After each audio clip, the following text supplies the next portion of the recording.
According to a new report by Vanity Fair's Gabriel Sherman, who has multiple sources within the White House, Donald Trump is still freaked out and obsessed with last week's New York Times op-ed written by an anonymous White House staffer.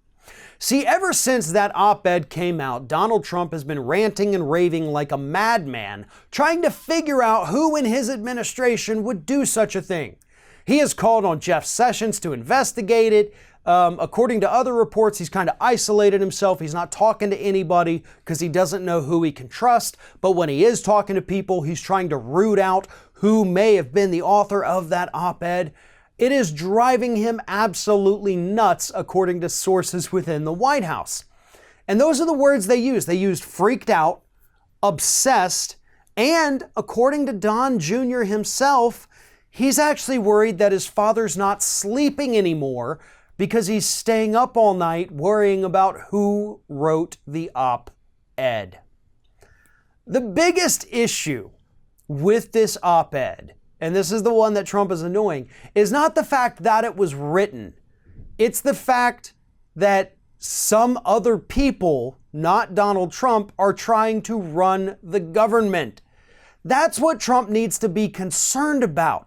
The fact that he's so dangerously incompetent that we have these non-elected people who feel it's their responsibility to step in and prevent him from doing horrible things. He's not worried about the content. He's worried about who said it. And I think we need to understand that very clear distinction. He was mad at first about what was said in it, but he spent so little time trying to refute any of it, and instead focusing on the identity of the author, that it almost lends more credence to what is said in that op-ed. But again, everything about this whole situation is absolutely bonkers at this point.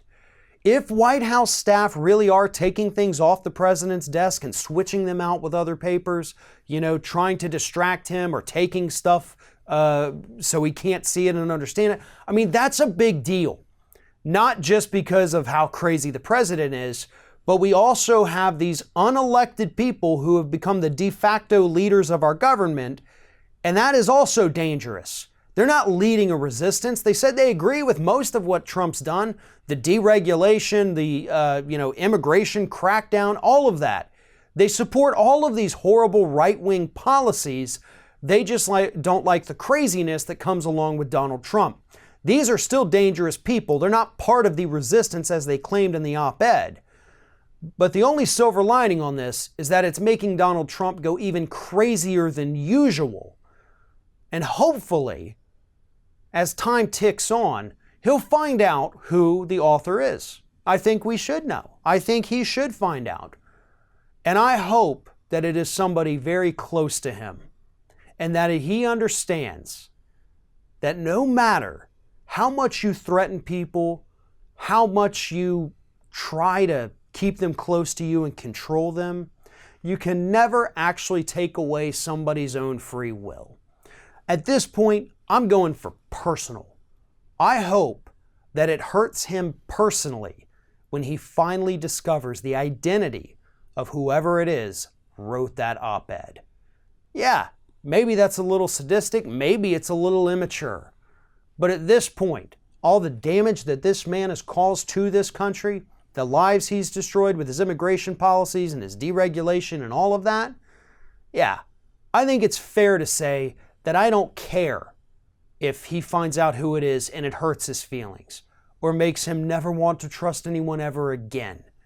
Because at this point, that's what that guy deserves.